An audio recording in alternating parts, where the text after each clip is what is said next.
studios in Oklahoma City. This is an OSU update with John Helsley. I'm Jenny Carlson. John, the Cowboys are off and going on the hardwood, and a guy that you've gotten to spy a little bit with Michael Cobbins being out on this game restriction, essentially the NCAA set out after he played those minutes, is Anthony Allen, and the returns are pretty good, right?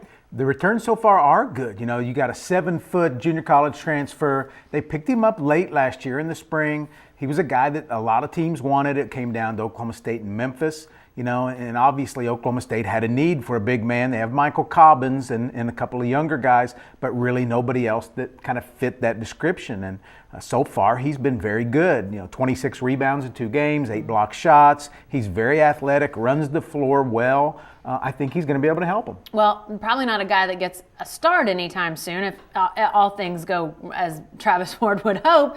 But what kind of role could Anthony Allen play with this team? I see him potentially being a guy that maybe plays 20 minutes. You know, I think there'll be times where they might pair him up with Michael Cobbins, you know, and have a couple of big guys in there. They can do that with the players that they have. You know, and later in the Big 12, when you run into Texas, which is going to be a very big team, when you run into Kansas, who always has plenty of bigs, you'll be able to contend a little better. Well, and big men have been lacking for the Cowboys here in the last couple of years, so kind of a nice change.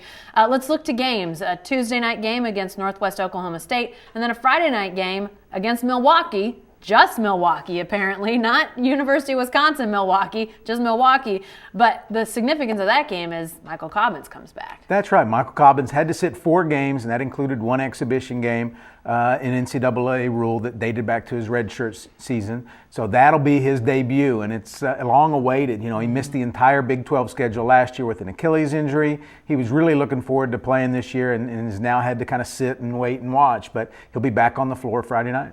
Lastly, you've gotten a chance to see this team play twice. You'll get 2 more looks this week. But thus far, what have you liked about this team? What stood out to you as being positives, even against maybe teams that aren't the greatest opponents just yet?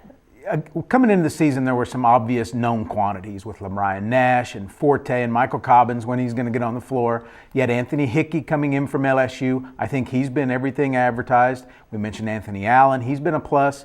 You know, it's going to come down to a couple of guys, Leighton Hammonds and Jeffrey Carroll. What those 2 guys can provide is the 5th and 6th, and then, you know, who knows what will happen at the 7th option or whatever. I'll say this, Tyree Griffin, the backup point guard, has been very good. But I think Leighton Hammonds and Jeffrey Carroll are going to be the 2 swing guys for this team as far as how high they can go in the Big 12. All right, thanks, John. Be sure to stay with the best coverage team anywhere at newsok.com and every day in the Oklahoman.